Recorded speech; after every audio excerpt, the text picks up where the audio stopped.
Mr. David, I would like to share a little thing with you.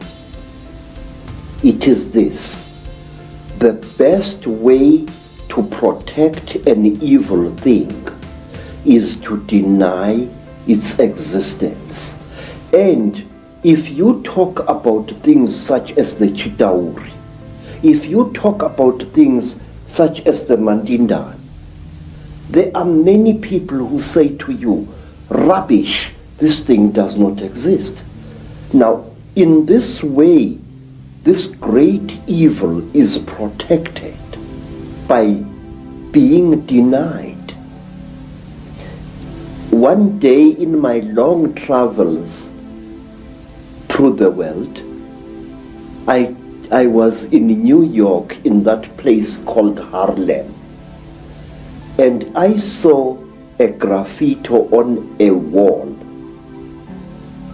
along a passage, and the graffiti was, "There is no such a thing as the mafia, and we will kill any asshole who says that there is." In this, again and again, in America, people deny the existence of the mafia, and by denying it, actually protect it wittingly or unwittingly. There are those who deny that a national and international conspiracy exists. They deny it ferociously, but by denying it, they are actually assisting it and actually protecting it. We must stop denying the existence of these things. We must stop saying that there are no Chitauri, that there are no aliens, that there are no Illuminati. There are. I could tell you for hours.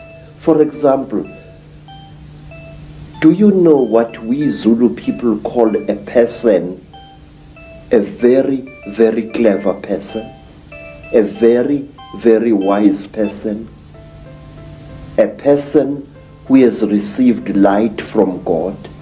We call him umkhanyiselwa. In other words, the illuminated one. Khanyisa means to light up something, and umkhanyiselwa is somebody who has been lighted up by the gods.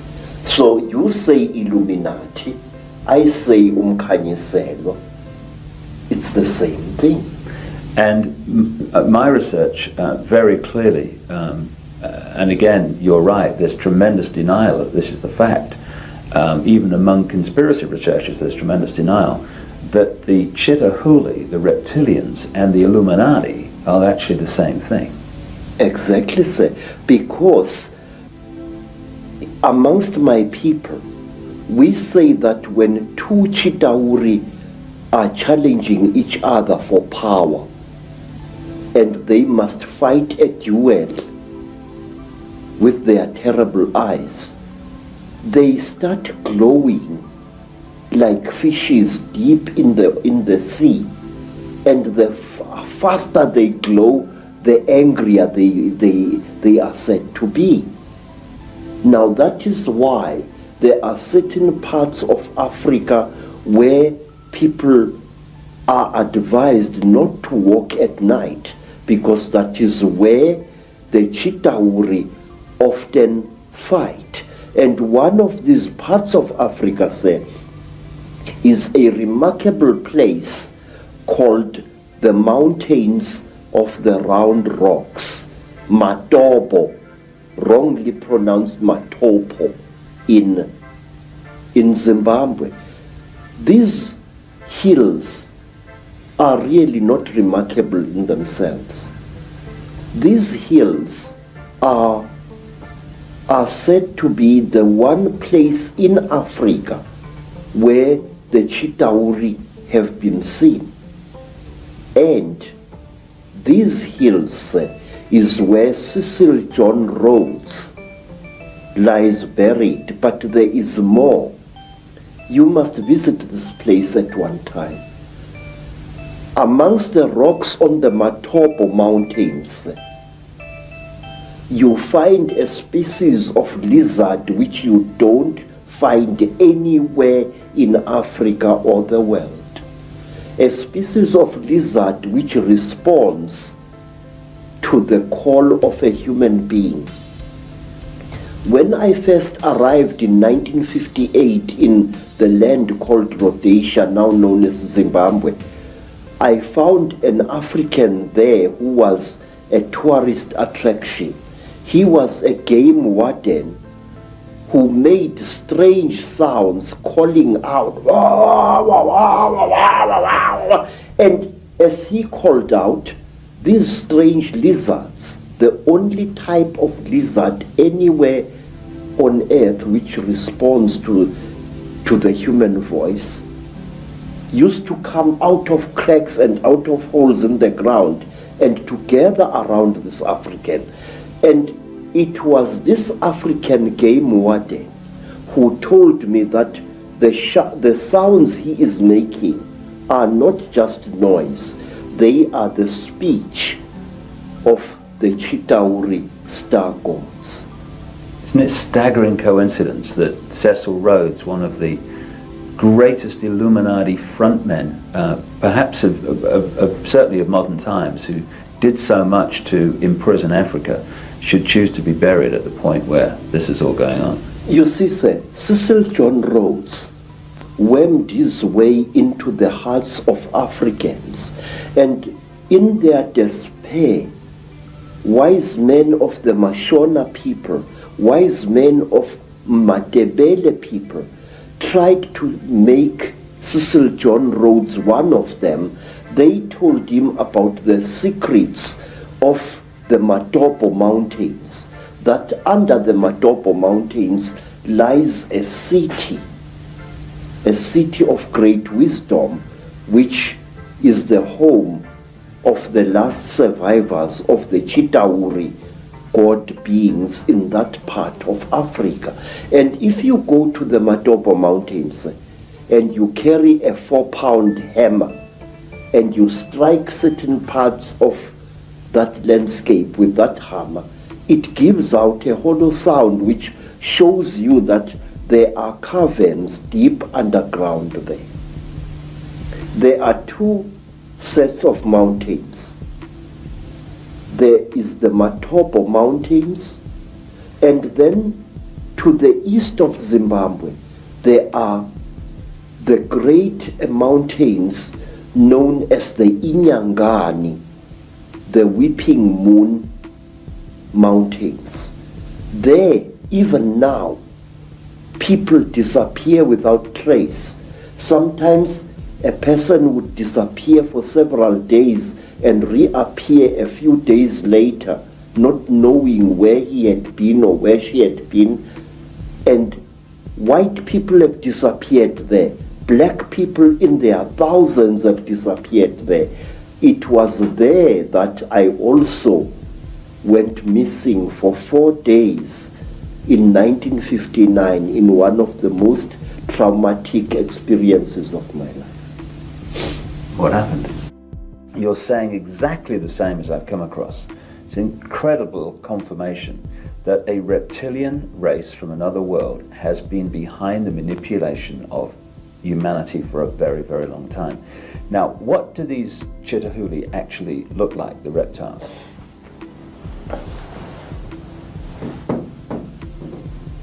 I'm not a good artist, sir.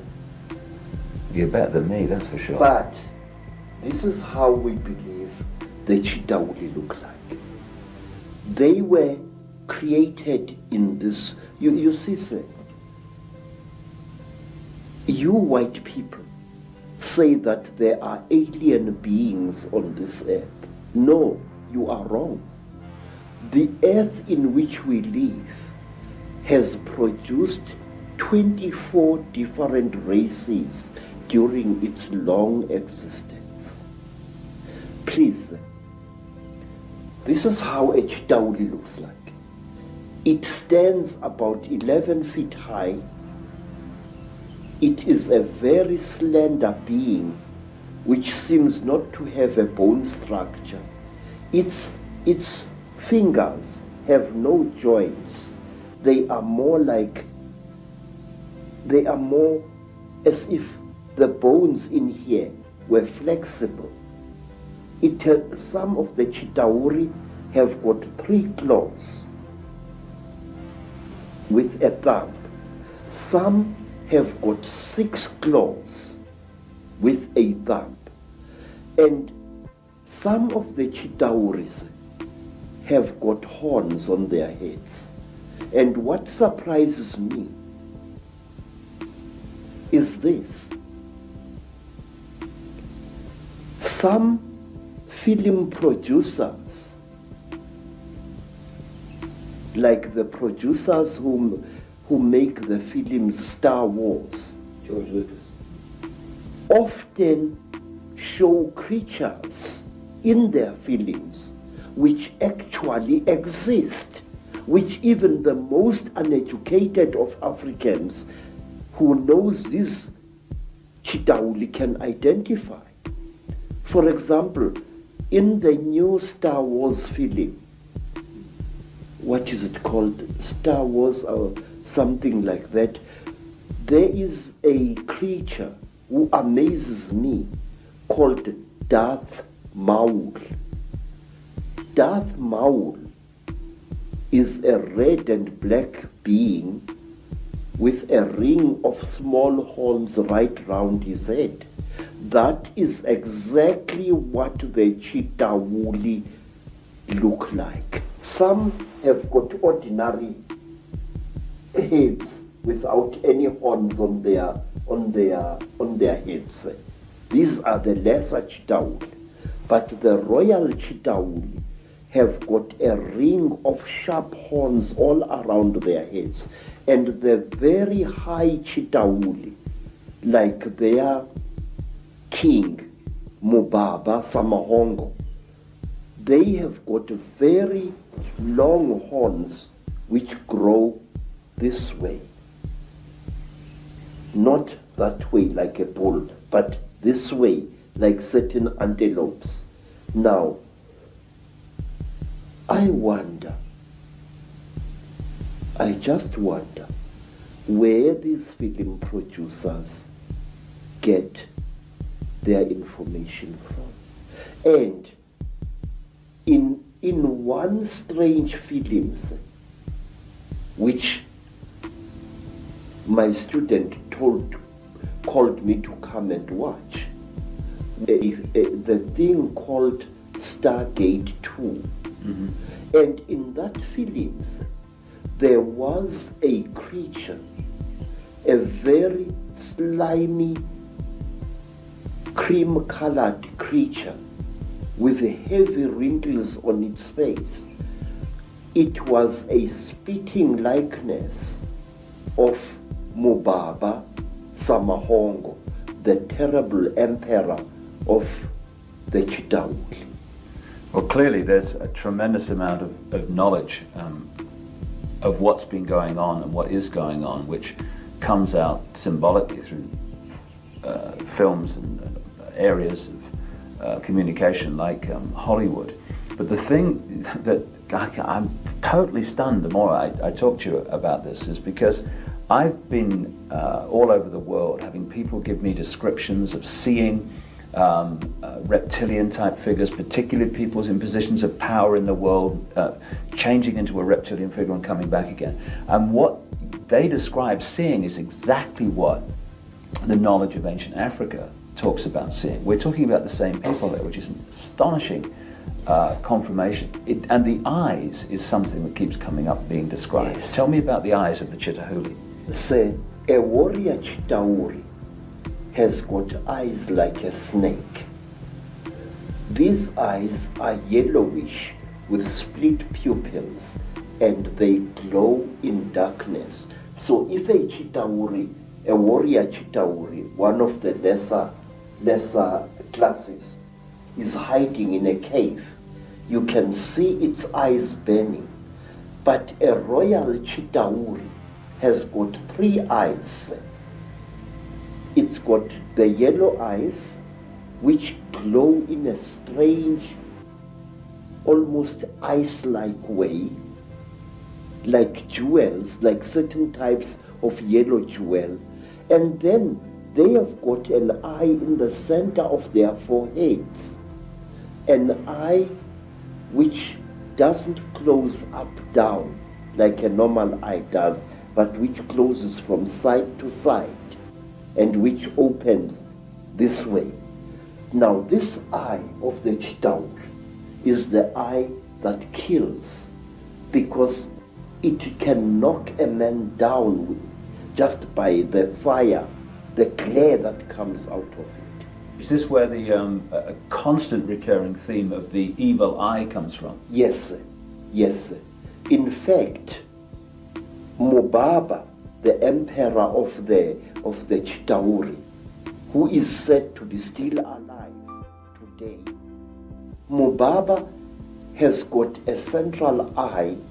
His other 2 eyes were stitched shut by a jealous wife.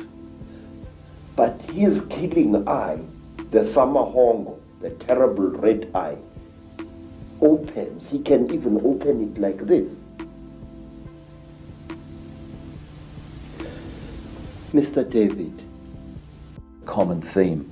What is your experience and your knowledge of an extraterrestrial involvement in the history of Africa?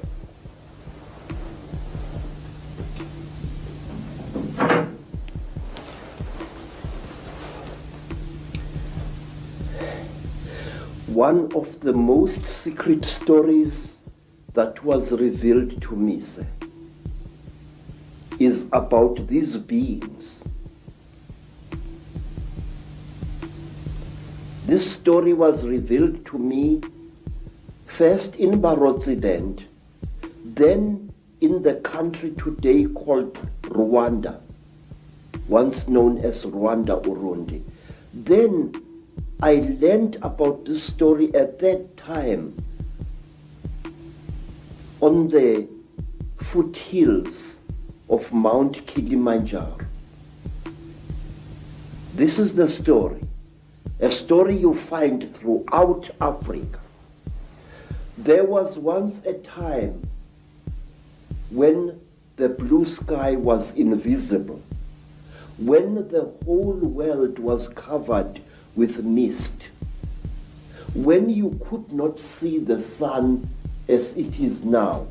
You only saw it as a splash of white light moving slowly across the sky.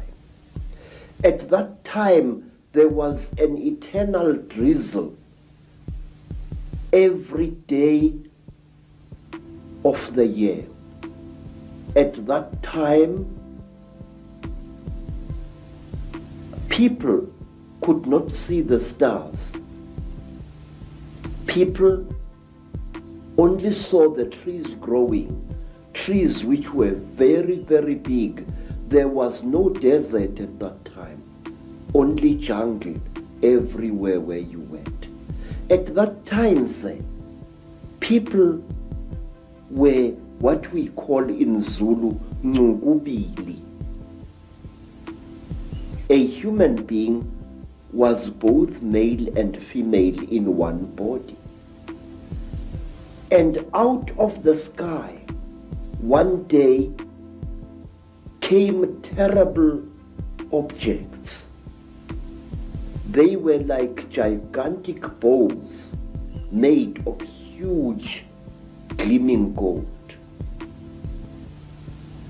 They were shaped like bows without strings, and they were bigger than the biggest mountains.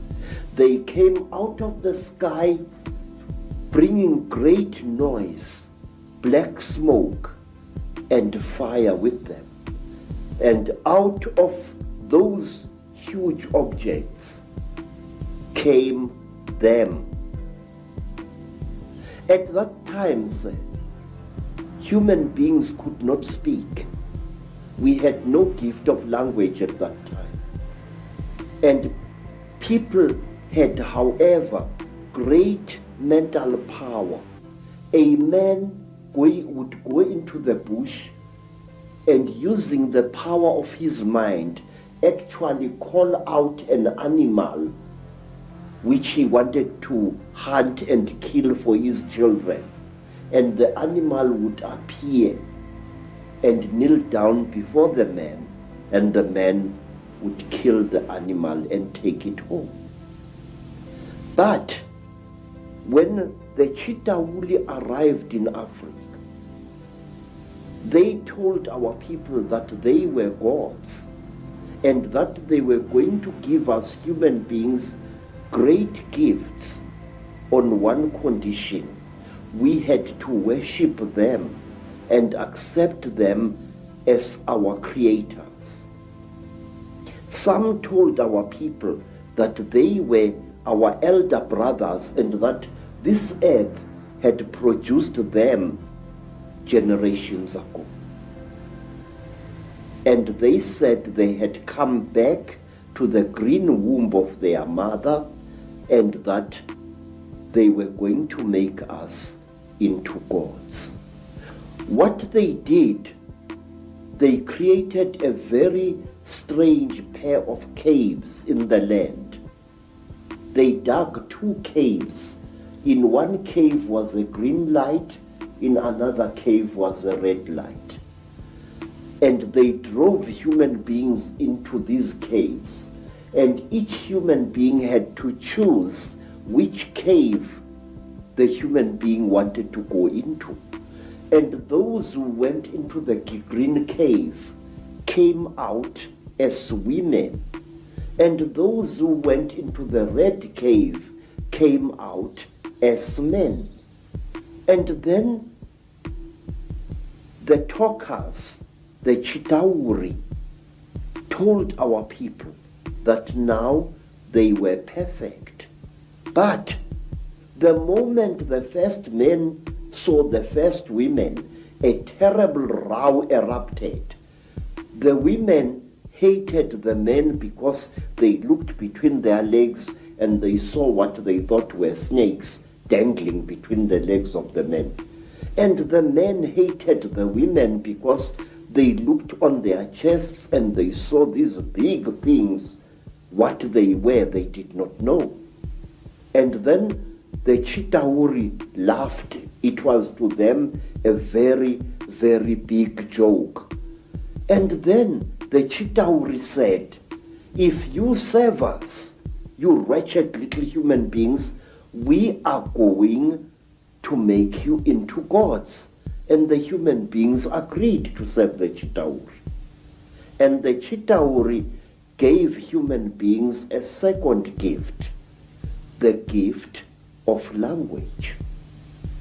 People started talking with their tongues where they had talked with their minds before.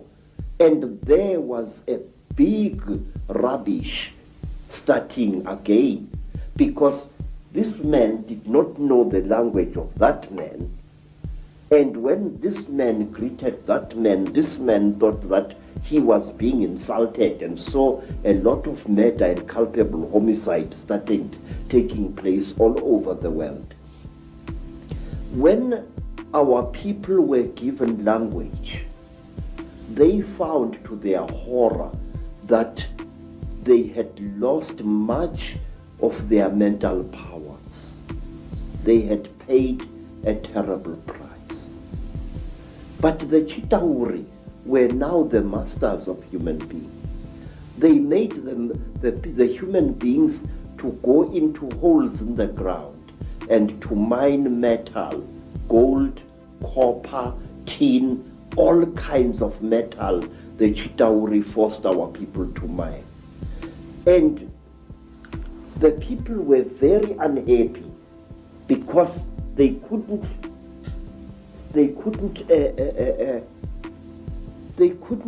cope with the new sexual differences which were there now between men and women. And then from amongst the Chitauri came a very good female Chitauri. Her name was Mai Nzarantwari Samahongo. Mai Nzarantwari Samahongo was the senior wife of the terrible chief of the Chitauri, Umbaba Gorontwari Samahongo. She was sorry for human beings, this great reptile lady. She said to the poor people, "Ow, you are unhappy." And the people said, "Yes, great one. We go into the holes every day, we dig the stones and we bring it to the gods, but we are not happy." And Mai Nzarantwari scratched her scaly chin and began to think and to think. She was terribly ugly. Her eyes were awful, like lights in the darkness. But she had mercy in her heart, and she taught the men and the women how to make love. And she said, "Look, we divided you into males and females. Now this action is going to bring you together." But it did not, because anyone who receives a gift from the Ntwari, the children of the python, is always in trouble. What happened was that when one guy slept with his wife, he didn't find her much, so he went to steal another guy's wife, and there was a big remorse, as we say in Afrikaans, starting. So men started stealing each other's wives and each other's girlfriends, and women started stealing each other's husbands, and there was a big nonsense in the land. And King Umbaba, the terrible lord of the Ntwari, the reptile people, said, "Look what you've done, you stupid old woman. Now these people, they are making such a noise. Listen to all that screaming in the bush.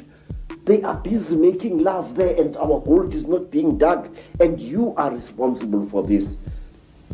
Nzarantwari thought and thought and thought and thought, and then she got a plan, and she said, "I will make them stop. When they make love to each other, the female is going to get pregnant. And when she is pregnant, the male is going to leave her alone, and that noise in the bush will not be so disturbing to you, my lord." And Umbaba said, "You had better. There is no production here." And so all the women in the world was pregnant, and Umbaba was furious with his wife. And so it went on and on until one day Nzarantwari activated a black hero called Mweru. And Mweru challenged the great chief of the serpent people to a fight. And he cut off the royal penis of the king of the snake people. And that caused a big war. Mweru ran away. But Umbaba, the terrible chief